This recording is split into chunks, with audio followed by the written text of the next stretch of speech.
দ্রুত আসতে বললাম। আমরা আজকে মাদকের বিরুদ্ধে বিজয়নগর থানা পুলিশ যে অভিযান পরিচালনা করলাম সিঙ্গারবিল এবং বিষ্ণুপুর ইউনিয়নের মেরেশানি নলগড়িয়া সহ আশপাশের বিভিন্ন স্পটগুলোতে। তো আমাদের যে অভিযান, সেই অভিযানের মূল লক্ষ্য হলো সমাজ থেকে মাদককে নির্মূল করা। এর জন্য আসলে আমরা আমাদের পাশাপাশি সমাজের লোকজনকেও সম্পৃক্ততা চাই। সমাজের লোকজন এগিয়ে আসলে আমরা এটা দ্রুতই সমাজ থেকে নির্মূল করতে পারবো। সমাজের লোকজনও বিভিন্নভাবে আমাদের সহযোগিতা করছে, তথ্য দিয়ে সহযোগিতা করতেছে, পাশাপাশি তারাও সামাজিকভাবে বিভিন্ন আন্দোলন করতেছে, সেটাকেও আমরা সাধুবাদ জানাই। যেহেতু এই বিজয়নগর থানাটা সীমান্তবর্তী, তাই সীমানা পেরিয়ে যেভাবে চোরা কারবারিদের মাধ্যমে মাদক সহকারে দেশের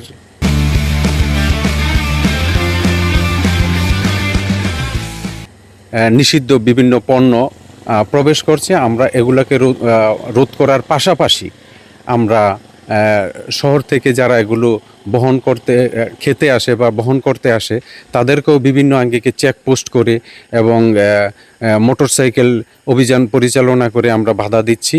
এবং এর প্রেক্ষাপটে কিন্তু বর্তমানে আমাদের শহর বা আশপাশের এলাকা থেকে আমাদের থানা এলাকায় যে মোটরসাইকেলের বহর মানে ঢুকতো, সেটা কিন্তু কিছুটা হইলেও ধীরগতিতে সম্পন্ন হয়েছে এবং তারা দেখতেছে যে আমরা একাধিক মোটরসাইকেল আটক করেছি, একাধিক মোটরসাইকেলের বিরুদ্ধে আমরা আইনগত ব্যবস্থা গ্রহণ করেছি।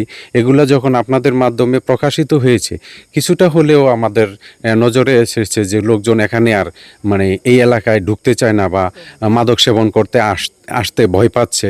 তো এইটার মাধ্যমে আমরা জানাতে চাই যে কিছুটা হলেও আমাদের অভিযান সফল হয়েছে আমরা দাবি করব এবং এই অভিযান ধীরে ধীরে আমরা আরও বাড়াবো এবং আমরা চাই জনগণ আমাদের সাথে সম্পৃক্ত থেকে আমাদের অভিযানের সাথে থেকে দেখুক আমরা যে পুলিশ আসলে কত চেষ্টা করতেছে মাদক নির্মূলের জন্য।